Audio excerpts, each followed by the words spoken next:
तिमिरन्धस्य ज्ञानाञ्जनशलाकया चक्षुरुन्मिलितं येन तस्मै श्रीगुरवे नमः। वन्देऽहं श्रीगुरो श्रीयुतपदकमलं श्रीगुरून् वैष्णवांश्च श्रीरूपं साग्रजातं सहगणरघुनाथान्वितं तं सजीवं साद्वैतं सावधूतं परिजनसहितं श्रीकृष्णचैतन्यदेवं श्रीराधाकृष्णपादान् सहगणललिता श्रीविशाखान्वितांश्च।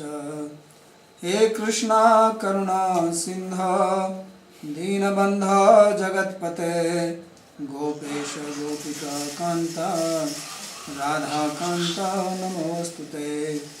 तप्त काञ्चन गौरांगी राधे वृंदावनेश्वरी वृषभानुसुते देवी प्रणमामि हरिप्रिये। नमो महावदान्याय कृष्ण प्रेम प्रदायिने कृष्णाय कृष्ण चैतन्य नामिने गौरत्विषे नमः। पंचतत्वात्मकं कृष्णं भक्तरूपस्वरूपकं भक्तावतारं भक्ताख्यं नमामि भक्तिशक्तिकं। श्रीकृष्ण चैतन्य प्रभु नित्यानंद श्री अद्वैत गदाधर श्रीवासदि गौर भक्तवृंद। हरे कृष्णा कृष्णा कृष्णा हरे हरे हरे राम राम राम हरे हरे। जन्माद्यस्य यतोऽन्वयादितरतश्चार्थेषु भिज्ञस्वराट् तेने ब्रह्म हृदयादिकवये मुह्यन्ति यत्सूरयः।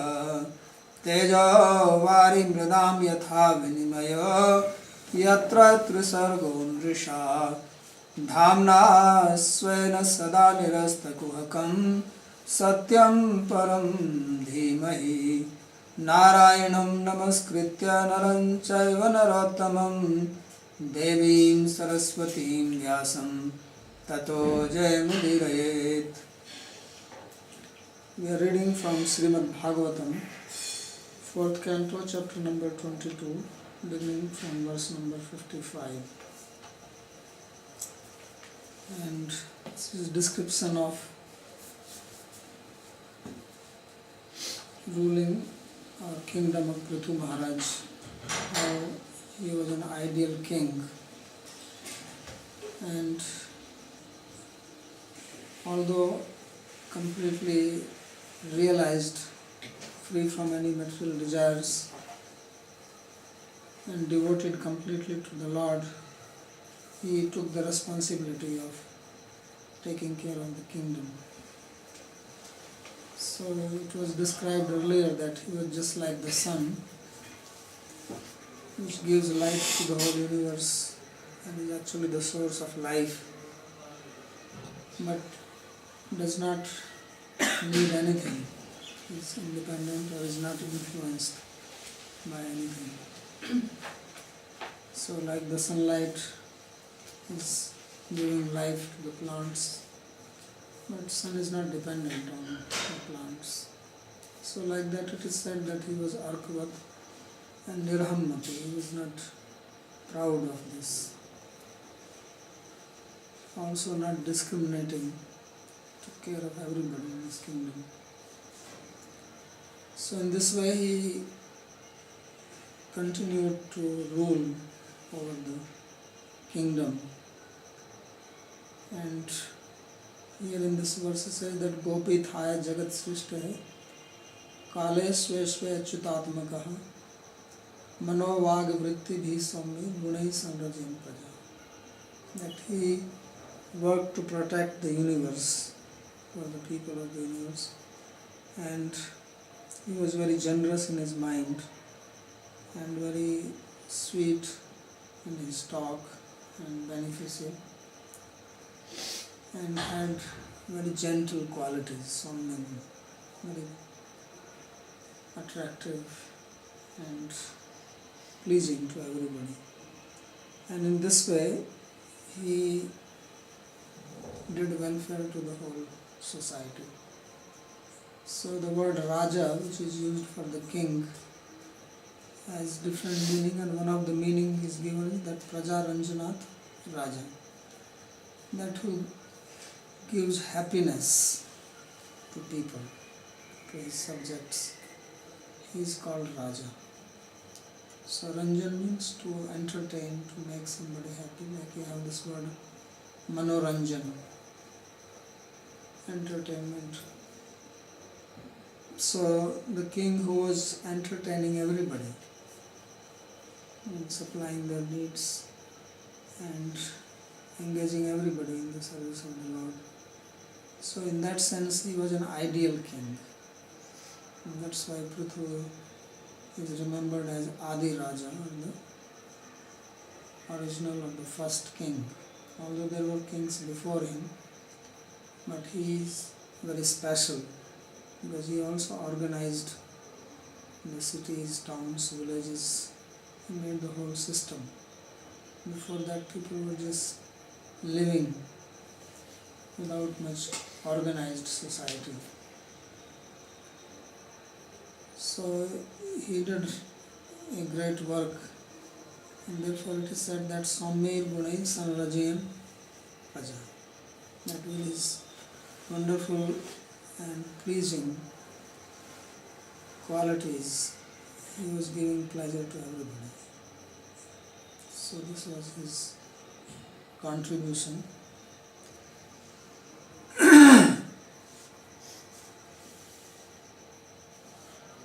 यथा पूर्वं बन्दिभिः संस्तुतस्तथैव सो सर्वदा भूत् इति दर्शनेनाह सर्वेषामिति गोपिथाय पावनं.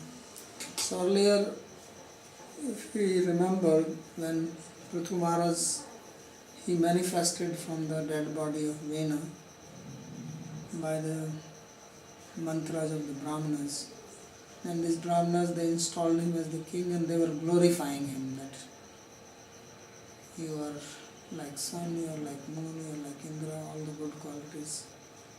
So he had told them that why are you praising me, you have not done anything. So now Vishwanath Chakravarti Thakur says that now actually he manifested all those qualities which were spoken about him.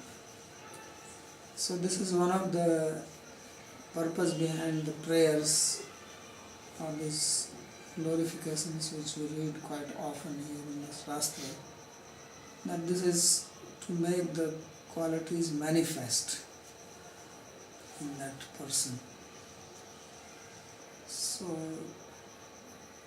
in normal life also it is seen that people have different type of characters, qualities inside them, and by speaking those qualities become manifest. If you go on telling a child that you are dull, you are stupid, then the child will actually become dull and stupid, because this will go into the psyche and the mind starts working like that. Mind has this characteristic, because our nature also manifests according to our ego. So that's why this identity was a very important thing in the Vedic culture, to give a very precise and specific identity to a person. So then the person takes pride in that identity and manifests corresponding behavior. Now when people are confused about their identities, then their roles, their behaviors are also confused. They don't know how they are supposed to act in a particular situation. So when the kings were praised, so this was also a reminder to them that actually they have to behave like this.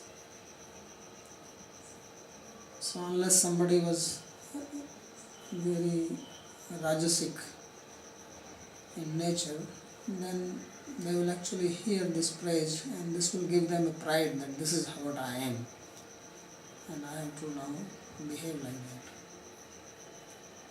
So this way they were not influenced by their power and become polluted by that. So this was one of the purposes And that's why he says that as he was praised previously by the bards, so now he actually manifested all that. And this is what is being described, that Gopithaya Jagat Srishte Kaleshwesha Achutatmaka. That to protect the people, then he manifested all these qualities because he was Achyutatmaka. He was actually an avatar of the Lord. So as and when the need came, he will manifest those qualities. So these qualities are then described in the upcoming verses. Raja ityatha ityadhanam dheyam somraja ivaparaha suryavad vishajan vrindan pratapansya bhuvavasu.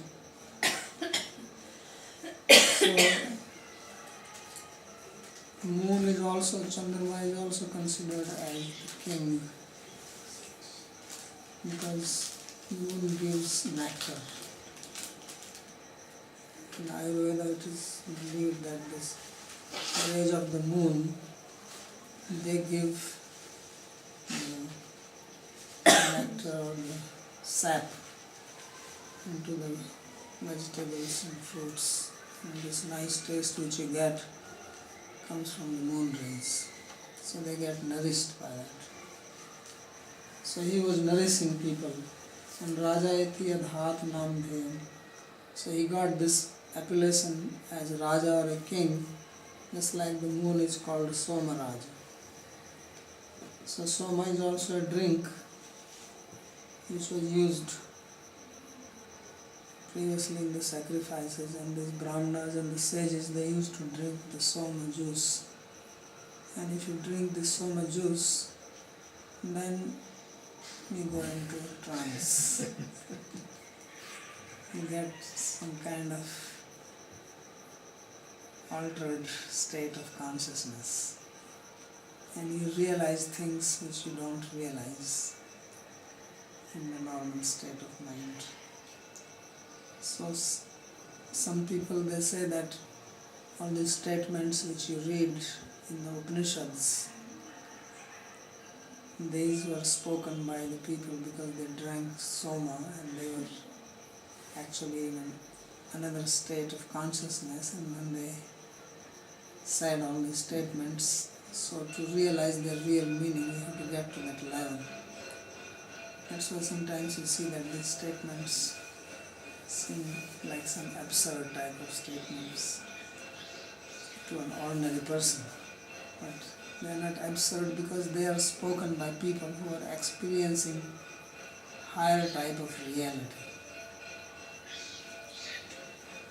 So moon is called Somaraj. He is actually the lord of Soma, because this Somalata, the creeper from which the Soma juice is made, this is very much related to the moon. Because the juice, the sap comes on it because of the moonlight, and it used to grow in the Himalayas. But people overused it and did not plant it. So it got lost and disappeared. Now it is not to be seen. Otherwise they say that the leaves of this Soma creeper, they will grow according to the growth of the moon. So more and more leaves come, and on the full moon day, this will be full of leaves. And then as the moon is waning, then it will start falling down. I heard that this type of creeper was a shining type of glowing, like having one light. Yeah, this was some symptoms of that. So this king, he says that he was like another moon. Somaraj Ivapara. And Suryavad Visrijan Grindan Pratapansya Bhuvo Vasu. And then he was also like sun. So just as sun takes the water from the ocean and then brings rain. So that means these people who at least wrote Bhagavatam, they knew that the rains are coming because of the sun. Because it says that Suryavad Vishwajan Grinnan, that Grinnan means accepted and then it released. So the ocean water is not useful, cannot drink it, cannot use it for irrigation. But the same water, when it is taken by the sun and then brought to faraway places, ocean is thousands of kilometers away from here, but then by sun the water also comes here in the form of rains, and then it irrigates the whole land, and this water is useful. You can drink it, you can use it, you can store it, and use it for watering the plants. So he says that he was like sun, and Pratapan, also sun brings heat.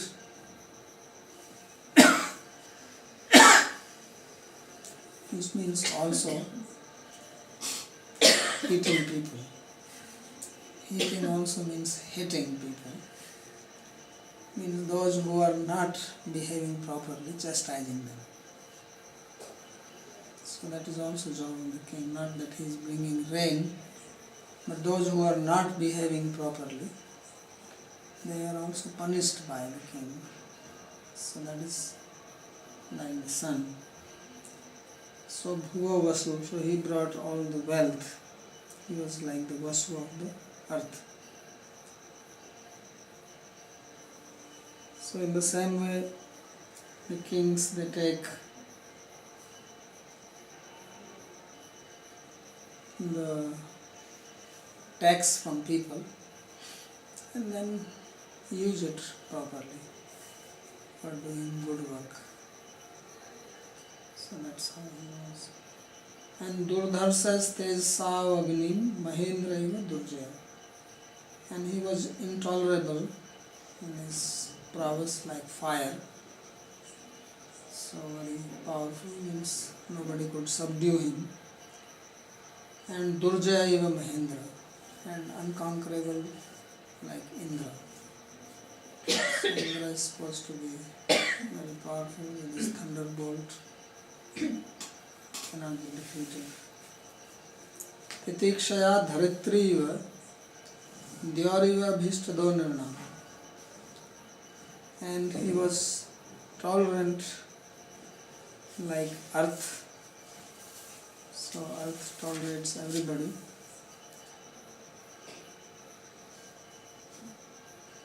And there is a sloka which is supposed to be recited every morning. You get up and that Samudra Vasni Devi. Forget the whole thing, but person Kshamasvame.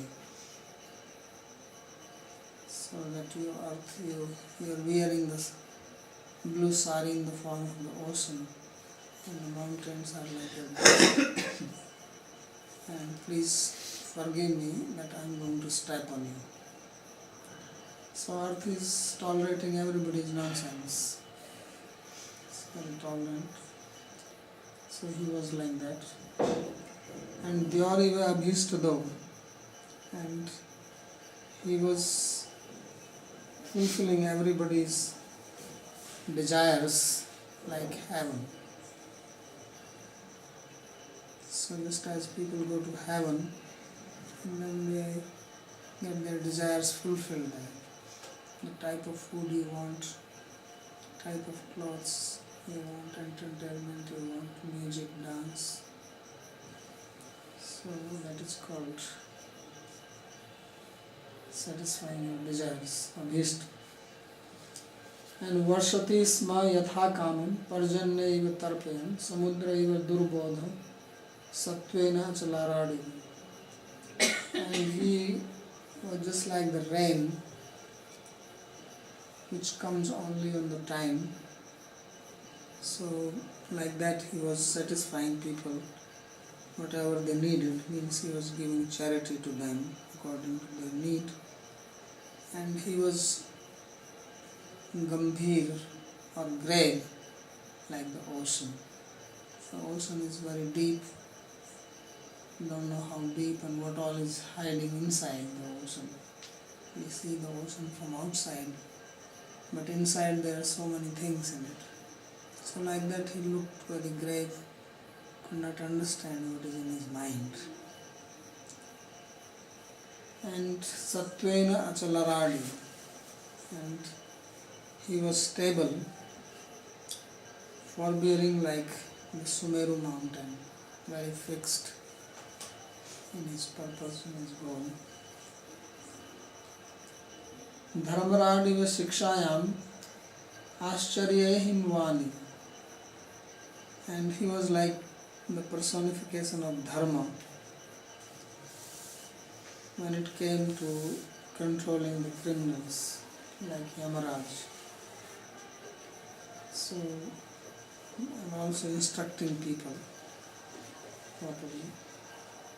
And as far as supplying wonderful things or doing wonderful deeds or manifesting wonderful qualities, he was like Himalaya.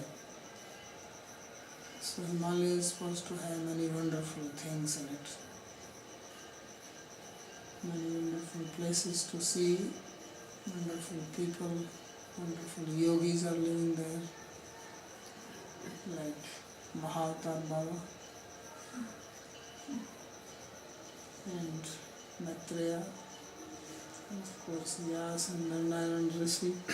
So there are many mystical things and mystical people who exist in the Himalayas, so he was also like that.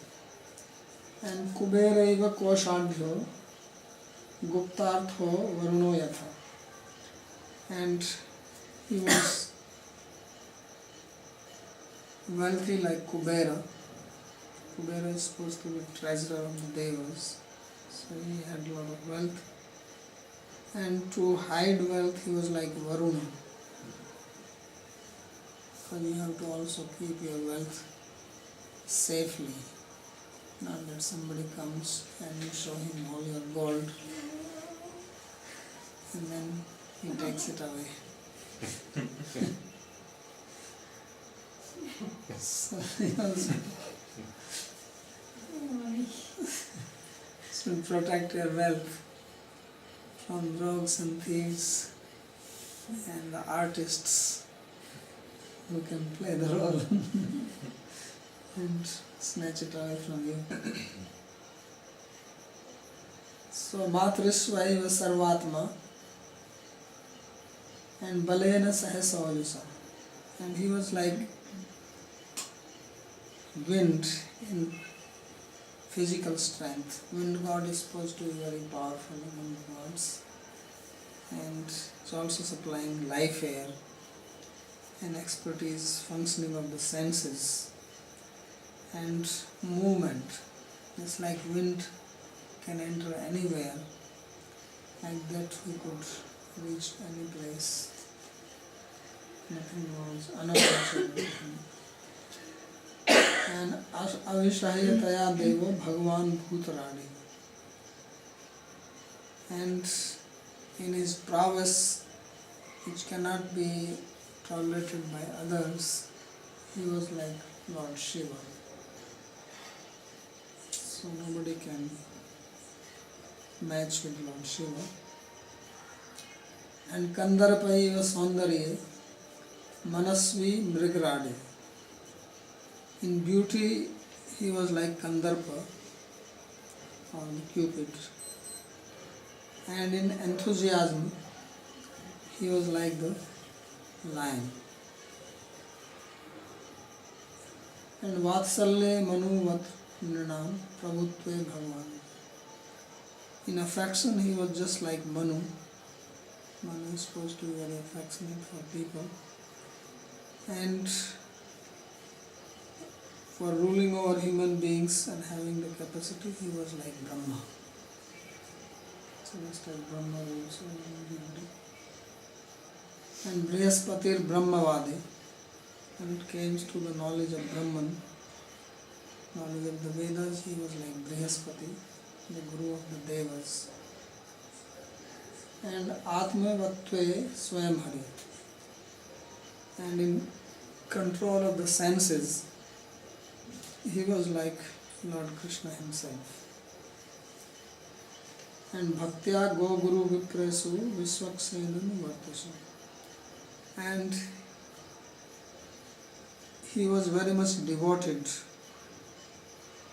to the cows, the brahmanas, to the guru, and to the devotees of the Lord. So earlier also we read that he was very much devoted to the Vaishnavas and the Brahmanas. He did not rule over them, he did not try to influence them. So here also it is said that he was very devoted to the Brahmanas, to the Vaishnavas, and to the Guru, and to the cows. So this is a very specific character of Vedic culture, that a great importance is given in the Vedic culture to cows and Brahmanas and to Vaishnavas.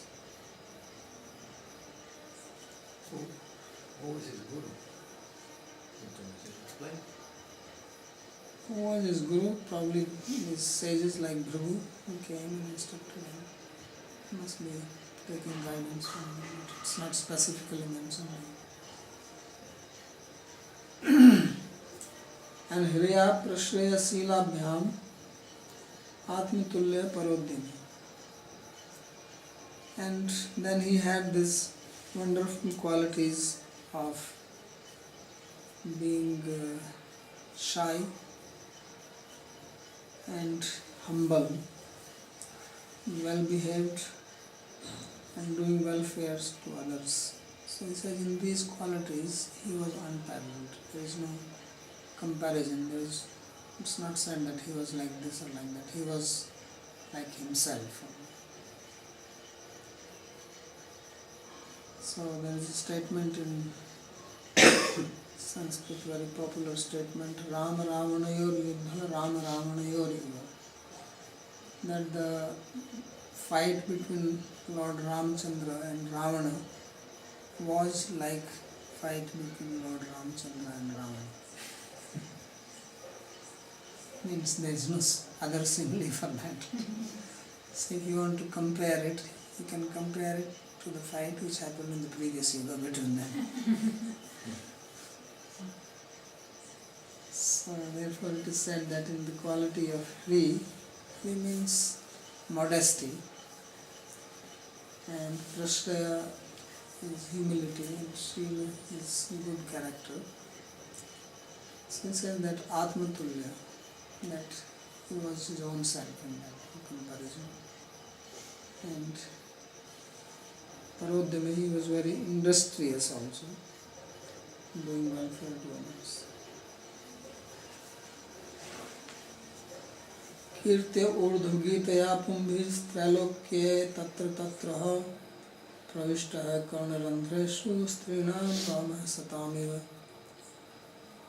So because of all these wonderful qualities, in the three worlds his fame was sung in loud voice. Means he was known not only in earth but even in the higher planets, and his fame spread all over the universe, and he entered into the ears of the women just like Lord Ramchandra enters into the heart of devotees. So means he was specifically very attractive to the women because of his good qualities, good behavior, his beauty, everything. So just as the yogis, they meditate on Lord Ramchandra and keep him in their heart, like that the women like to hear about Prithu Maharaj. So these are all the wonderful qualities Prithu,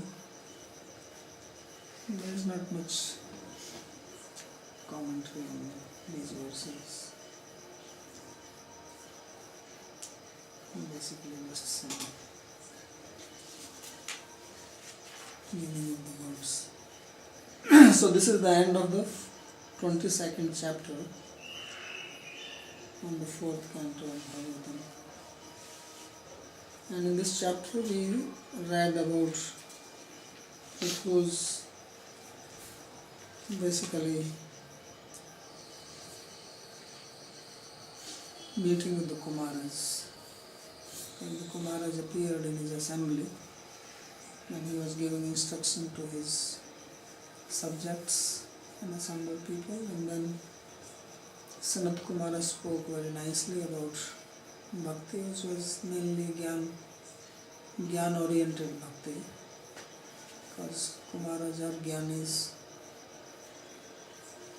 Although in the end they completed with pure devotion, knowing the mood of Prithu Maharaj, and they said that pure devotion actually is the ultimate thing to be achieved, and therefore you should worship only Krishna, and there is no better way to cross over this material world, not yoga, not karma, not jnana, and so on. And then he worshipped and honored the Kumaras. And in the last part of the verses there's talk about his rule over the kingdom, how he was the most wonderful king. And if we have one person like this on earth planet, everything will be solved. All you need is one person like this. And all these problems which people are facing, they will be solved. So everybody is just groping in darkness, and we need one light.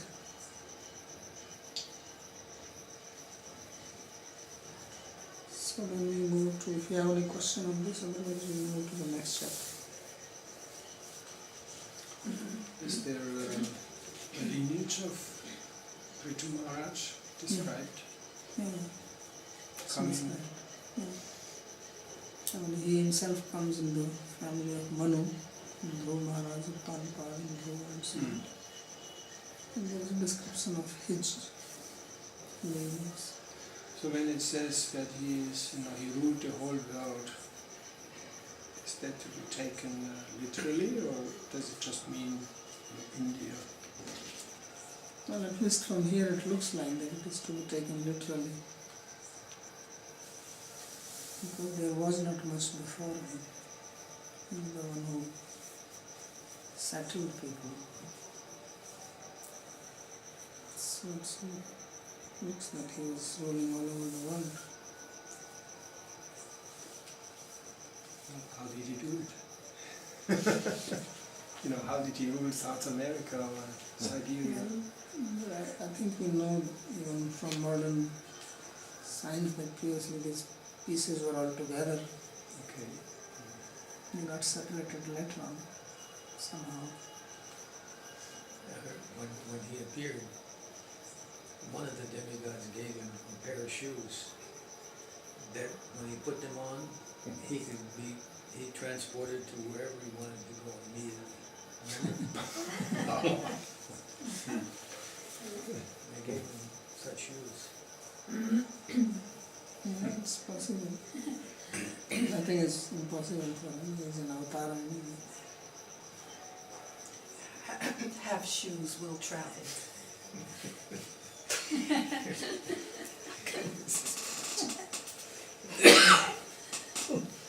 Yeah, there's But it is also described that he punished the wrongdoers or those who were not following Dharma. So even in those days, when everything was one piece and one king, there were failures. Yeah, there are, you see, the human nature, unless you train, there will always be people who are under the influence of rajas and tamas. There are all variety of people. Although the number may not be as much as it is now, so then they have to be ruled over, controlled, rectified. It's also said that he put subordinate kings in their proper places. Yeah, so we must have people under him. Because when it is said ruled all over the world, obviously it does not mean that he personally was ruling everywhere. He must have representatives under him. And they would probably just report to him once in a while. That it was like the situation that we have in the Kaurava kingdom. Yeah. There is different kingdoms, but they are all subordinate to. He was like the emperor. Yeah, that is the meaning of Emperor or Maharaj, Chakravarti Samrat. This type of people are called Chakravarti Samrat. So Chakra means round, like a wheel. Means who is all around. So they have their own place, and then in the room, like people talk about world government, or like they have now EU, European Union. So imagine that there is a central place, and every country is different, they are ruling, but there can be a central government looking after it. So something like that. So then this whole historical debate whether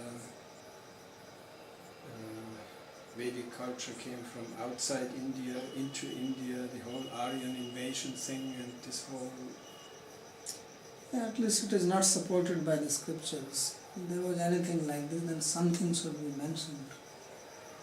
But in the whole, Puranic literature and Mahabharata and the Puranas, which are later compositions, there is no such mention. And there is mention of the Hunas and Turks and all these people coming and invading. And there is no such mention that the core people came from somewhere else and settled here. At least we don't find any hint of it. So archaeological findings outside of India, like in the Caucasian regions and so on, they are traces of a very, very distant past where there may have been Vedic culture in other ages. Yes. That's how it should be viewed. And at least that's how it will fit in this scenario of the Puranas. Whether that is acceptable or that is reality, we cannot say for sure, but at least that's how it seems from the scriptures, that originally there was Vedic culture, or at least all other countries, they were connected to Vedic culture. And as we are seeing, even now in the recent past, things have changed. I mean, if you see Indian culture was at least there up to all this Cambodia and Malaysia, Thailand, Indonesia, Burma, and slowly as time has gone, they have become remote. Still there are temples existing in Cambodia. There's one city in Cambodia, eaten up by covered by the forest. Yeah, this is the biggest temple. It's the biggest temple. It's exactly like, how they are built in South India with the different entrances and the lake side and the main temple. Where is it? Cambodia. In Cambodia, but in the middle of the forest. Actually, in Mahabharata, the word Kamboja comes many times, or Kamboja, if you remember. So this is Cambodia, because Kambogia, Kambuz means a conch, or born from conch, and now the modern name is Cambodia. Now Burma, they are making Myanmar, which is Brahma. And Thailand was known as Siam before, which I need to Thailand. This is just recently. When we went to school, there was no Thailand, it was called Siam. In our history books we read Siam. So all these Java, Sumatra, they all had Sanskrit names. In Bali, these are Sanskrit words. Kamboj. So slowly things changed. So that is the influence of Kali Yuga. At least in all these areas there was Vedic culture. And these names, if you see, Kazakhstan, Dagestan, Afghanistan, Stan is Stan, it's a Sanskrit name. And then you go further down and it becomes Ton, like Princeton, Hamilton. All this Ton comes from Stan. So these are originally Sanskrit words. I have a question about the moon planet.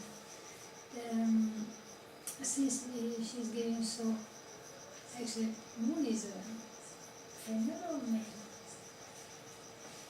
Moon is a male. Is a male. Okay, so not a she. She is in English. So my But in Sanskrit it is Soma is Soma is not feminine, male. masculine. That's why you have a moon dynasty. There are two famous dynasties in India, Somavansha and Chandravansha, and Suryavansha and Chandravansha. One coming from sun god and that coming from the moon god. Chandra is also ma. Chandra can be also mother. Chandrama. Chandramas is the neutral word. I mean, in Sanskrit the words have gender. So original word is Chandramas, and from that it becomes Chandrama. Chandrama, Chandramaso, Chandramasa, Chandramasam, Chandramaso, Chandramasa. So the word Chandrama is the what you call first case coming from Chandramas. So it's not feminine. But it is not feminine, it's actually neutral gender. So and then the planet. But there is also word Chandra. Chandra, Chandra, Chandra. That is masculine gender. So same object can have different names and those names can have different genders. And it is, so gender of the word is maybe different from the gender of the object. Usually the gender of the word and the gender of the object are same. But sometimes it could be different. Just like in Sanskrit there is a word called Dara. Dara means a woman. But the word Dara is a masculine gender. It's used for a woman. Probably a woman who is more like a man. To signify that, use the word like that. But the word itself is in masculine gender, although it is referring to an object which has a feminine gender. So similarly, water has many words, and some words are masculine, some are feminine, some are neutral.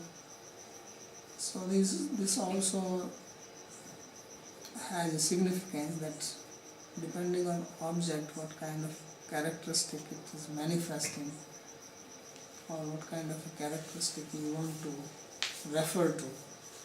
When you use a particular word in Sanskrit, you should have that gender significance.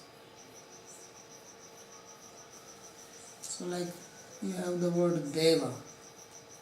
Deva means demigods, gods, divine people. But there is also word Devata. Now word Deva is a masculine word, Deva, Devu, Deva. But the word Devata is feminine. All this is referring to Deva. So it is interesting. Because Devas if you see, they don't have any mustache or beard, and they have feminine face. So they have very much feminine qualities. Therefore there is a word for them, which is a feminine gender, Devata. So like if you say Surya Devata, then you have to use a feminine adjective for that. If you have to say that Surya Devata is Sundar, beautiful, then you will not say Sundara Surya Devata, you will say Sundari Surya Devata. Sundari actually means a beautiful woman. So you have to say Sundari Surya Devata. But if you have to say Surya Devaha, then you have to say Sundaraha Surya Devata. So the adjective will also become feminine then. And you may wonder that you are talking about a woman now. But actually it's referring to a male. It's only the word which has a gender, which is feminine.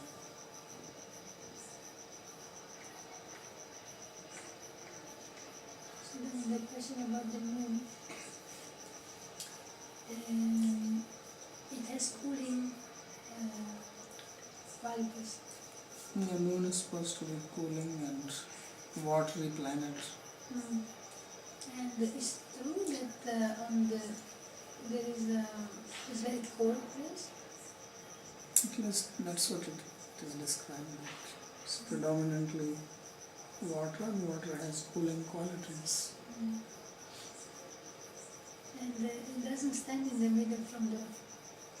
I mean, there are sequence of planets, how we learn in school, that there is the Earth, and then the moon is rounding around Earth. And then there is the second planet, like, I don't remember now, but like Mars is far, and then Jupiter, and so on, and so on, and so on. But it seems that it's not like that. It seems that the moon is far, is more, is farther, it's more far. Anyway, that will come in the 5th canto. And it is- Description okay. is where. And then we don't know whether the moon, they refer only to this moon. That's Because according to modern astronomy, there are so many moons. Every planet has a moon. They have a different definition. So moon, we are translating the word Chandrama as moon, but every planet has got moons. So what word will you use for that? so in general. So they are using word in different manner. Now they have planet, and then this Rahu and Ketu are also planets according to Vedic astronomy, but they are not planets in modern astronomy. Because here the planet, the word is called Griha. It does not mean, the definition of planet in modern astronomy is that which moves around sun, right? And that is not the definition in the Vedic astronomy. The word there is not something which goes around sun, it is called Graha. Means which grasps things. Or in other words, which is influencing you. It's called Graha. So it has nothing to do going around sun or not going around sun. So moon is also a planet. In Vedic astronomy, moon is a planet. But in modern astronomy, moon is not a planet. Moon is a moon. Their definition of moon is that moon is something which goes around a planet. So there is a planet, the moon goes around all the sun. Yeah. So therefore, when you say moon, you have to understand this distinction. That according to Vedic astronomy, what we call moon is not a planet. But here moon is a planet. Because they have 9 planets. You mentioned earlier in the class that these Upanishadic statements were spoken by the rishis under the influence of the Somaras. Yes. And that's why they are so obtuse or Yeah, because they are experiencing something and it's very difficult to put it in words. So therefore there is a lot of allegory involved. Why these allegories and similes are used? To convey something which is very esoteric. And probably there is no other way of saying it. In fact, maybe there is no way to say it. So, to say something which cannot be said. It's a problem. So what's the difference between somebody taking, for instance, LSD or something, bang, and having experiences, and somebody drinking somaras and having particular experiences? So can you say the somaras experience is a higher reality and the other one is just a hallucination? Yeah, it is the experience of higher reality which can be confirmed by following that process, because it is not one or two people who experienced like that. There are many people who have experienced. It's like I'm seeing this table and someone says, well, how do you know that what you are seeing is a table? Maybe it is not, because we all see it same way. That's why we accept this as a reality. But one who is hallucinating, he will see something which we don't see. And then we say, and we cannot have that kind of experience even by taking LSD. He takes LSD and he sees one thing, and you take LSD and then you have another experience, like we dream. So then we say it's not a reality because it can't be verified objectively. So this is considered as reality because it is verifiable. Although it is at the normal state of consciousness, we don't see it and we can deny it. No one is stopping you from denying it. But that does not mean that it does not exist. If one wants to follow the process sincerely, then one will have a similar experience. So that is the difference. So then that would involve drinking somaras? Yeah, but this drinking somaras is not just drinking somaras. They are qualified for that. They have gone through the study of the Vedas, they have austerities, they have performed chanting of the mantra. It's not that. It doesn't mean that anybody will drink somaras and will have that experience. It's not like that. So it's really restricted to very small elite group of Vedic Just like knowers. you follow the path of yoga, so you go into state of trance. So you go into state of trance and you realize something. So then you say, well, anybody can go into the state of trance. Yes, but you have to follow what before that. You have to do dharana, dhyana and all that. Pratyahara, asana, pranayama, yam. You have to prepare yourself to realize it. So even in the Yoga Sutras, it is said that there are herbs through which you can attain samadhi. There are different ways of attaining samadhi, and Patanjali is describing, and one of them is aushadhi. But this also does not mean that anybody can take that aushadhi and will realize and get samadhi. Because he also says that you can also get samadhi by birth. And does not mean that everybody is getting samadhi by birth. It means that there are people who are born like that, because they have done something in the past. So when he's listing different ways to attain samadhi, he also lists that. So when he's saying that you can attain samadhi by certain herbs, it also does not mean that everybody will attain it. It means for that also there has to be a patra, there has to be qualification, because your body has to be pure, your nervous system has to be strong enough, your psyche has to be stable, and then if you go through that then you can have that experience. So in the same way, this Somaras was a way of getting a glimpse of this reality. But for that also you have to do tapasya and get yourself ready. I mean, there is a process now in Kriya Yoga or in Kundalini Yoga. But if you are not of pure person, purity of heart, purity, your nervous system has to be pure. When you start doing this Kundalini Yoga, then it can harm you. Your air, instead of going through the Susumna, can enter into the Ida or Pingala and make you crazy. And there have been cases like that. So, in case of Ashtanga Yoga, then this body needs to be completely purified. That's why this asana, pranayama, and then following all the yam and niyam very carefully. This is purification of the physical body, pranamaya, annamaya kosh, pranamaya kosh, manomaya kosh.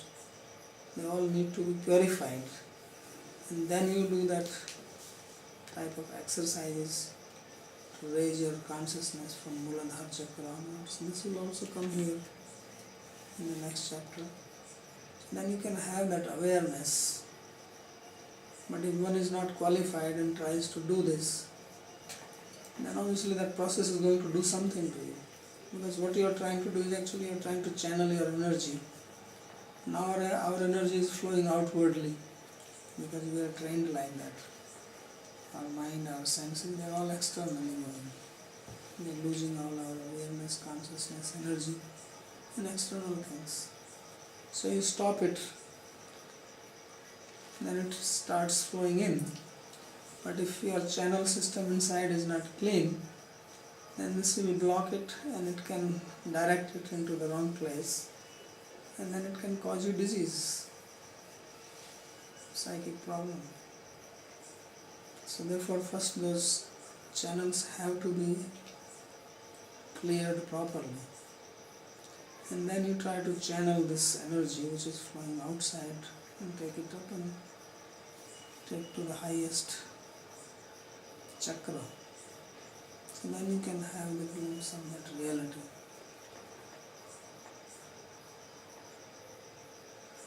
So there's qualification necessary for everything. It doesn't happen automatically. So these are different ways of approaching the higher consciousness.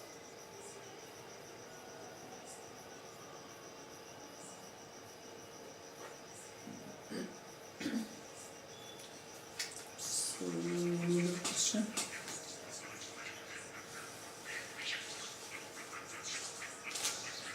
And then we can stop here and tomorrow we can next chapter.